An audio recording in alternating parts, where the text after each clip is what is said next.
Welcome to Neville Goddard's teachings. I am Ramesh. I'll be your host for this channel. And today we're going to discuss chapter 4 of At Your Awakening. So this is going to be a short summary. And in the next podcast, I'm going to read chapter 4 like in the previous ones. And we're going to go a little bit deeper into it. So here's actually some points from the chapter. I'm going to read some notes from my laptop, from the screen. So I won't be looking in the camera. Doesn't mean I don't care about you. I care about each and every one of you, and that's why I created this channel. So here we go. Here is that Neville actually speaks about the fact that you need to be thankful. Okay, now the question comes, how do you actually feel thankful for something that in real life you haven't even received yet? How do you do it? Right? Let's say you want to have a car. So he would say you have to feel thankful that you already have the car. But how do you feel thankful? Well, I would say go back to a memory where someone gave something to you that you really wanted to have. And the moment the person gave it to you, you were actually so happy.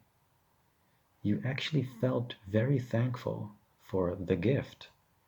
I'm sure that you have a memory, or perhaps that someone just gave you some money, or you dropped an item and someone picked it up and handed it back to you. You would definitely feel thankful. You would automatically say, wow, thank you. See, that's it. So go back to your memory, or you can just close your eyes and imagine a scene where, well, perhaps you might receive a promotion. Your boss is shaking your hand. I'll bet you might feel very thankful for that, right? If I'm thinking about it right now and makes me feel very thankful. I feel happy.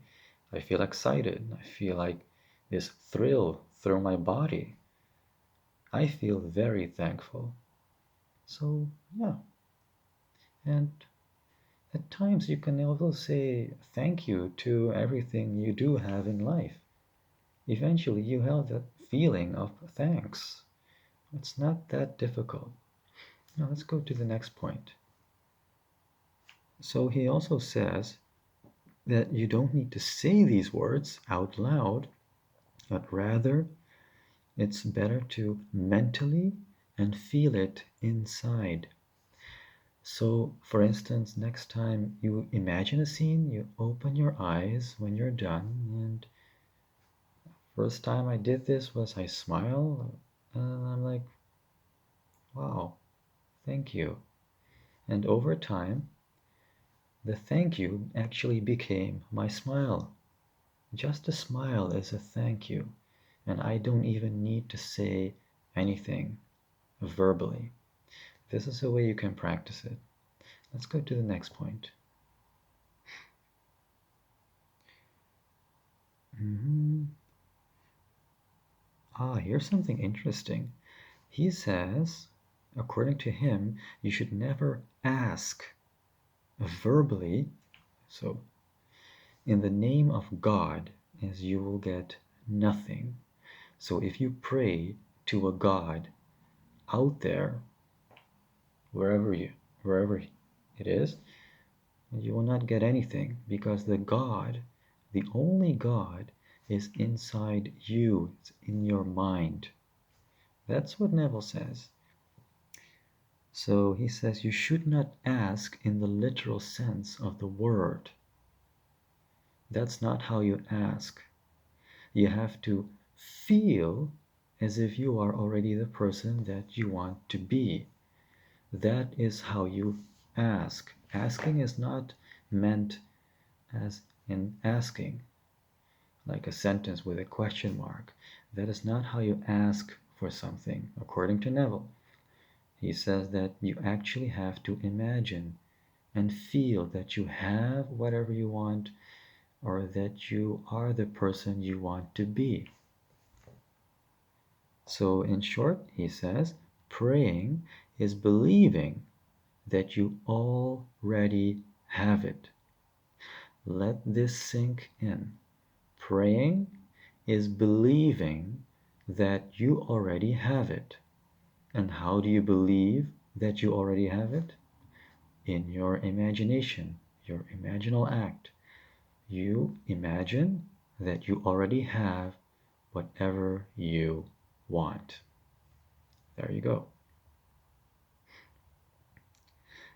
Here's an important part too. He says that when you forgive others, it's the only way when you can rise up in consciousness, and only then can you become a different version of yourself, perhaps even a better version. Because if you cannot forgive others and also not yourself, there is no room for growth. You have to let go. You have to let go of that old version of you who doesn't forgive anyone and become the other version of you who does forgive people. And because he or she forgives, they will go to a better version of themselves. Let's see. And it says, even when you have been done wrong, you must always forgive. Now, this can be very, very difficult. And I've been there many, many times that even when it wasn't my fault at all, I still had to forgive the people.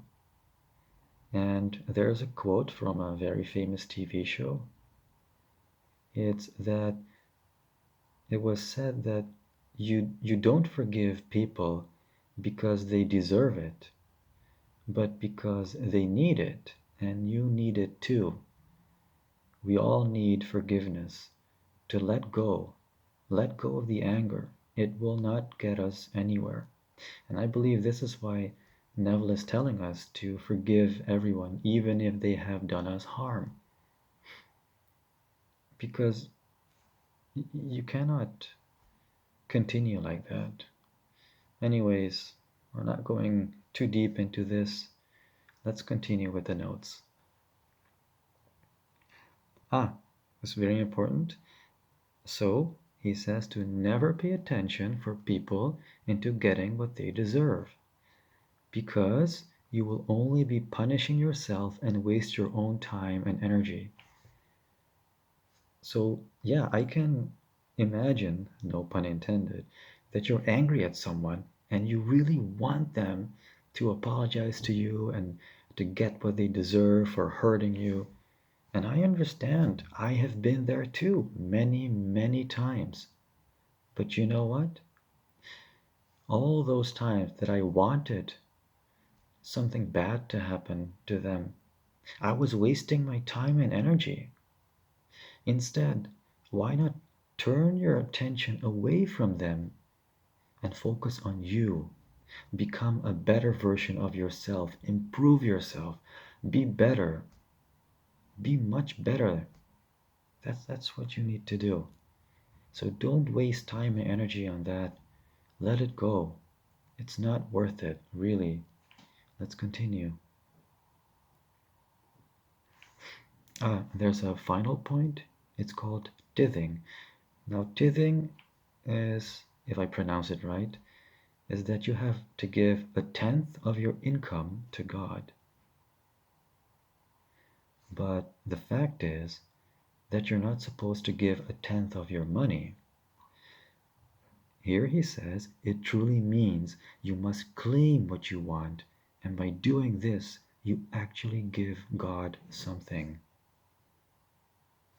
So this is how you give to God, since God is your conscious mind. You imagine, and you imagine that you already are who you want to be. You select a reality. You actually tell God inside of you, like, this is what I want. This is the reality that I accept. And that's it. That's how you give a tenth of your income to God. It's a metaphor. It's not to be taken in the literal sense of the word. You're not supposed to give money to God because God doesn't need money. It's your energy, your imagination. Well, your imagination is God, and you have to use that. It's a gift. God gave us the gift of imagination, and we have to use it. This is how we show thanks. This is how we show grace to God. We use that gift. Anyways, this was my video. Next podcast, we're going to read chapter 4, and we're going to go a little bit deeper into certain things. So for now, thank you for watching, and I will see you in the next video. Yeah, I also need to say that like the video, subscribe if you haven't, and well, and leave a comment if you have any questions. Thank you for watching.